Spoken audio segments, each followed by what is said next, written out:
إن الحمد لله الأكرم الذي علم بالقلم علم الإنسان ما لم يعلم فسبحان الذي لا يحصى امتنانه باللسان ولا بالقلم প্রিয় সম্মানিত হাজিরিন, সর্বপ্রথম সেই মহান রব্বুল আলামিন তাবারক তাআলার দরবারে আমরা শুকরিয়া জ্ঞাপন করছি, যিনি আমাদেরকে অত্যন্ত মহব্বত করে মায়া করে সুন্দর একটি পরিবেশে কোরআনের স্টেজে আসা এবং বসার জন্য সুযোগ করে দিলেন।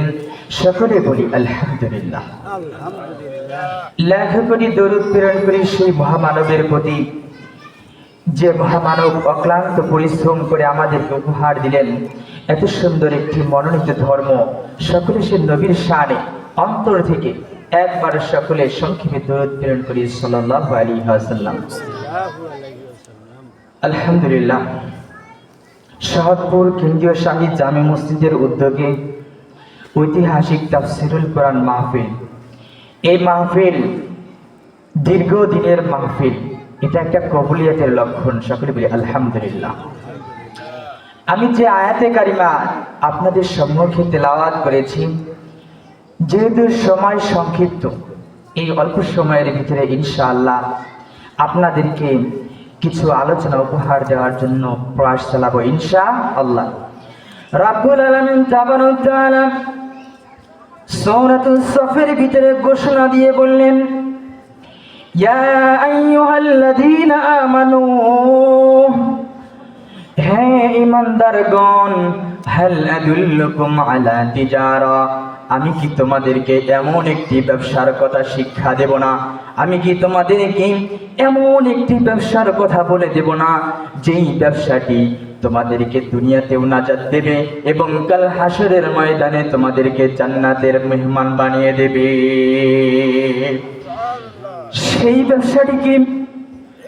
আল্লাহ তাআলা তাই তো বলেন, সুন্দরভাবে আমাদেরকে জান্নাত উপহার দেওয়ার জন্য ব্যবসাটির কথা আমাদেরকে বিস্তারিতভাবে বলেন। এক নম্বর কি কাজ করতে হবে? রব্বুল আলামিন তাবারক তাআলা বললেন, তুমিনুনা বিল্লাহ। আল্লাহু আকবার। আল্লাহ তাআলা ঘোষণা দিয়ে বললেন, ও দুনিয়ার লোকেরা, ও আমার বান্দারা, খুব মনোযোগ, গভীর মনোযোগ। তোমরা একটা কাজ করবা, যদি তোমরা সফল ব্যবসায়ী হতে চাও, এক নাম্বার কাজ হলো তুমিনুনা বিল্লাহ, আমি আল্লাহ তাআলার উপর তোমাদেরকে ঈমান আনতে হবে, ও রাসূলিহি, এবং আমি আল্লাহ তাআলা যে সমস্ত পৃথিবীর বুকে রাসূল প্রেরণ করেছি, নবী প্রেরণ করেছি, ওই সমস্ত নবী রাসূলের উপর তোমাকে ঈমান আনতে হবে। ও ঈমান আনো হে মুসলিম, ঈমান সারা কায়েম হবে না সুন্দর দিন। ঠিক কি না? কখনো ঈমান ছাড়া একজন পরিপূর্ণ মুসলমান হতে পারে না। যার ভিতরে ঈমান নেই তাকে মুসলমান বলা যায় না। এর জন্য আমাদেরকে ঈমান আনতে হবে, ঠিক কিনা? আসুন তাই আমরা সকলে আল্লাহ তাআলার উপর যেভাবে আমরা ঈমান এনেছি, রাসূল বলেন, কুল আমানতু বিল্লাহ সুম্মা ইসতাকাম। ও আমার উম্মতেরা, তোমরা খুব গভীর মনোযোগ দিয়ে শোনো। তোমরা প্রথমে যেই আল্লাহ তাআলার উপর ঈমান আনয়ন করেছো, তোমরা বড় সৌভাগ্যবান হয়েছো। সুতরাং তোমরা সুম্মা ইসতাকাম, এই ঈমানের উপর অটল থাকো। যেমন অটল থেকেছেন হযরতে খাব্বাব রাদিয়াল্লাহু তাআলা আনহু, তার মর্মান্তিক ঘটনাকে আমার আপনার চোখের ভিতরে অশ্রু বয়ে দেয়। সেই ঘটনাটা এমন হৃদয় বিদারক ঘটনা, আপনারা শুনতে চান কিনা? হযরতে খাব্বাব রাদিয়াল্লাহু তাআলা আনহু ওমর ফারুক রাদিয়াল্লাহু তাআলা আনহুর জামানায়, খেলাফতের জামানায়, এক মজলিসের মাঝে হযরতে ওমর ফারুক রাদিয়াল্লাহু তাআলা আনহু সকলকে নিয়ে একটা মিটিং করতেছেন, মিটিং এর ভিতরে হঠাৎ করে ডাক দিলেন, ও খাব্বাব। হযরতে ওমর রাদিয়াল্লাহু তাআলা আনহুর ডাক। হযরতে ওমর রাদিয়াল্লাহু তাআলা আনহুর ডাক শুনে খাব্বাব বিন আরত রাদিয়াল্লাহু তাআলা আনহু হাত উত্তোলন করে বললেন, ইয়া আমিরুল মুমিনিন, আমি উপস্থিত, আপনি কি বলবেন বলুন। হযরতে ফারুক রাদিয়াল্লাহু তাআলা আনহু বলল, ও খাব্বাব, তুমি একটু আমার কাছে আসো না। হযরতে খাব্বাব বিন আরত রাদিয়াল্লাহু তাআলা আনহু নিকটবর্তী হয়ে গেলেন। সমস্ত লোকদেরকে বললেন, ও মিটিং এর সমস্ত লোকেরা, ও সাহাবারা, খুব গভীর মনোযোগ দিয়ে একটু দেখো, একটু অবলোকন করো। খাব্বাব বিন আরত রাদিয়াল্লাহু তাআলা আনহুর মুখের জিহ্বাটা কেমন আর তোমাদের মুখের জিহ্বাটা কেমন। হযরতে খাব্বাব বিন আরত রাদিয়াল্লাহু তাআলা আনহুকে ফারুকে আজম রাদিয়াল্লাহু তাআলা আনহু বললেন, ও খাব্বাব, একটু তোমরা জিহ্বাটা বের করো, কেননা আমি অনেক দিন লক্ষ্য করেছি আমাদের জিহ্বাটা যেমন তোমার জিহ্বাটা তেমন নয়, কেমন যেন ব্যতিক্রম। হযরতে খাব্বাব বিন আরত রাদিয়াল্লাহু তাআলা আনহু গভীরভাবে কান্না করতেছেন। ইয়া আমিরুল মুমিনিন, আপনি কিসের কথা মনে করে দিলেন? সে আমার ঈমান আনয়ন করা হৃদয় বিতরক ঘটনার কথা মনে করে দিলেন। এই ঘটনাটা যেমনি ভাবে একটা কাঁটার ভিতরে লবণ দিলে যেমনি ভাবে পোড়ানি শুরু হয়ে যায়, ব্যথা শুরু হয়ে যায়, অনুরূপ ভাবে আমি যদি এই কথা কখনো মনে হয়ে যায় আমার, আমি খাব্বাব এর চেয়ে বেশি আমার জ্বালা শুরু হয়ে যায়। হযরতে ফারুক রাদিয়াল্লাহু তাআলা আনহু বললেন, ও খাব্বাব, শোনো, তাহলে একটু তোমার মুখ থেকে শুনতে চাই কি রকম আচরণ করেছে ওই সমস্ত কাফেরেরা তুমি যখন ঈমান আনয়ন করেছিলে। হযরতে খাব্বাব রাদিয়াল্লাহু তাআলা আনহু বললেন, ইয়া আমিরুল মুমিনিন, তাহলে শুনুন, উম্মে আইমান নামক নাস্তিক বেঈমান কাফের যখন আমি তার গোলাম ছিলাম, ঠিক এমন সময় আমি ঈমান আনয়ন করার কারণে আমি একজন কামার ছিলাম। এই কামারের কাজ কি আপনারা সকলেই জানেন, যে লোহা গরম করে। এই লোহা গরম করে কেমন লোহা উত্তপ্ত হয় আপনারা ঠিক জানেন, যে লোহা এই কয়লার ভিতরে দেওয়া মাত্র এই লোহাটা নরম হয়ে যায়। এমন কয়লা অঙ্গার জ্বালানো হলো। হযরতে খাব্বাব বিন আরত রাদিয়াল্লাহু তাআলা আনহুকে বলা হলো, ও খাব্বাব, তুই নাকি মুহাম্মাদের ধর্মকে গ্রহণ করেছিস, তুই যদি তাই হয় তাহলে তোর জন্য অঙ্গার রেডি করা আছে। খাব্বাব বিন আরত রাদিয়াল্লাহু তাআলা আনহুকে যখন কোনোভাবেই তাকে কাতর করতে পারছিল না, ঈমান থেকে কাতর করতে পারছিল না, তখন খাব্বাব বিন আরত রাদিয়াল্লাহু তাআলা আনহুকে ওই জ্বলন্ত অঙ্গারের উপর শোয়া দিয়া খাব্বাব বিন আরত রাদিয়াল্লাহু তাআলা আনহুর বুকের উপর পাথর চাপা দিয়েছে, যাতে করে বেশি আযাব হয়, বেশি শাস্তি হয়। এই কারণে খাব্বাব বিন আরত রাদিয়াল্লাহু তাআলা আনহুর বুকের উপর পাথর চাপা দিয়েছে। এই সমস্ত নাস্তিক বেঈমানরা এখনো তাদের বংশধররা বাংলার জমিনে আছে, যে আলেম ওলামা যারা কোরআনের পক্ষে কথা বলে, যারা ঈমানের পক্ষে কথা বলে, এই সমস্ত লোকদেরকে এমন আযাব দিতে সর্বদাই প্রস্তুত থাকে, ঠিক কিনা?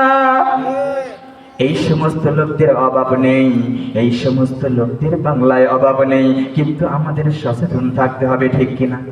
আমাদেরকে সচেতন থাকতে হবে। শুধু তাই নয়, খাব্বাব বিন আরত রাদিয়াল্লাহু তাআলা আনহুর পিঠের ভিতরে অঙ্গারগুলো ঢুকে ঢুকে আগুন নিভে যাচ্ছিল। শুধু তাই নয়, এরপরেও যখন খাব্বাব বিন আরত রাদিয়াল্লাহু তাআলা আনহু আহাদ আহাদ শব্দটি উচ্চারণ করছিল, ঠিক এমন সময় এই উম্মে আনমার বেঈমান নাস্তিক জালেম তিনি এতটুকু শাস্তিতেই ক্ষান্ত হননি। যখন দেখছেন আহাদ আহাদ শব্দটা এখন পর্যন্ত বের হচ্ছে, পুরা শহর রাস্তা, আপনারা জানেন যারা সৌদি আরবে গিয়েছেন হজ করার জন্য তারা জানেন সৌদি আরবের শহরের রাস্তাটা কেমন, পাথরের না সাধারণ মাটির। আপনারা যারা গিয়েছেন অবশ্যই জানেন পাথরের রাস্তা, এই রাস্তার ভিতরে খাব্বাব বিন আরত রাদিয়াল্লাহু তাআলা আনহুকে পুরা শহর ছেঁচড়াতে পাথরের সাথে খাব্বাব বিন আরত রাদিয়াল্লাহু তাআলা আনহুর এক এক টুকরা গোশত লেগে পুরা শরীরটা ক্ষত বিক্ষত হয়েছিল। এরপরেও যখন খাব্বাব বিন আরত রাদিয়াল্লাহু তাআলা আনহু ঈমান ছাড়ে নাই, শুধু এতটুকুই শাস্তিতে ক্ষান্ত হয়নি, খাব্বাব বিন আরত রাদিয়াল্লাহু তাআলা আনহুকে তৃতীয় আরেকটা শাস্তি দিয়েছে। সেটা হলো এই বেঈমান নাস্তিক অর্থাৎ খাব্বাব বিন আরত রাদিয়াল্লাহু তাআলা আনহুকে এই বেঈমান নাস্তিক এতটুকু শাস্তি দিয়ে ক্ষান্ত হননি। যখন দেখেছেন এখন পর্যন্ত ঈমান তরুতাজা রয়েছে, তখন গরম করে লোহার রড সঙ্গে মাথায় এনে, অর্থাৎ আপনারা জানেন যখন টকবক করে অর্থাৎ লাল টকটকা হয়ে যায় রড, তখন মাথার উপর দিলে মাথা থাকবে, কখনো কিন্তু থাকবে না। ঠিক এমন পর্যায়ে হযরতে খাব্বাব বিন আরত রাদিয়াল্লাহু তাআলা আনহুকে এই বেঈমান নাস্তিক উম্মে আনমার এই বেঈমান নাস্তিক মাথার উপর যখন লোহাটি ধরলো, সঙ্গে মাথার চুলগুলো পুড়ে মাথার চামড়াগুলি একত্রিত হয়ে যায়, তবুও ঈমান ছাড়েনি। তবুও ঈমান ছাড়েনি। আর আমরা কেমন মুসলমান, একটু কিছু হলেই আমরা ঈমানকে ছেড়ে দেওয়ার জন্য প্রস্তুত থাকি। আপনারা জানেন আমাদের এই অঞ্চলে নেই, কিন্তু রংপুর অন্য অঞ্চলে খ্রিস্টানদের দাওয়াতের কারণে সেই জায়গায় মুসলমানেরা খ্রিস্টান হয়ে যাচ্ছে, অথচ ঈমান এটা কত বড় দামি জিনিস। তাই তো রাসূল বলেন কুল আমানতু বিল্লাহ সুম্মা ইসতাকাম, তোমরা প্রথমে ঈমান আনয়ন করো, এরপর এর উপর অটল অবিচল থাকো। কি আমরা অটল অবিচল থাকবো? ইনশাআল্লাহ। রব্বুল আলামিন তাবারাক তাআলা কি কাজ করতে বলেছেন, যেই ব্যবসাটির কথা বলতেছিলাম, এক নাম্বার আমরা আল্লাহ তাআলার উপর ঈমান এনেছি, ব্যবসায় আমরা ধীরে ধীরে সফলতার পথে যাচ্ছি। এক নাম্বার আমরা ঈমান এনেছি, রাসূলের প্রতি ঈমান এনেছি, তুমিনুনা বিল্লাহি ওয়া রাসূলিহি ওয়া তুজাহিদুনা ফি সাবিলিল্লাহ বিআমওয়ালিকুম ওয়া আনফুসিকুম। আল্লাহ বলেন এরপরে তোমাদের কাজ হলো আমি আল্লাহ তাআলার রাস্তায় তোমাদেরকে জিহাদ করতে হবে, প্রয়োজনে জান বিলিয়ে দিতে হবে, প্রয়োজনে মাল বিলিয়ে দিতে হবে, তবুও আমি আল্লাহ তাআলার রাস্তায়। যদি তোমরা ব্যবসায়ী হতে চাও, সফল ব্যবসায়ী, তাহলে তোমাদেরকে আমি আল্লাহ তাআলার রাস্তায় এই সমস্ত জিনিস উৎসর্গ করে দিতে হবে। তাই আসুন প্রিয় মুসলিম ইকরাম, আমরা ঈমানকে তরুতাজা করে ঈমানের উপর অটল অবিচল থাকি। আমরা থাকবো তো ইনশাআল্লাহ।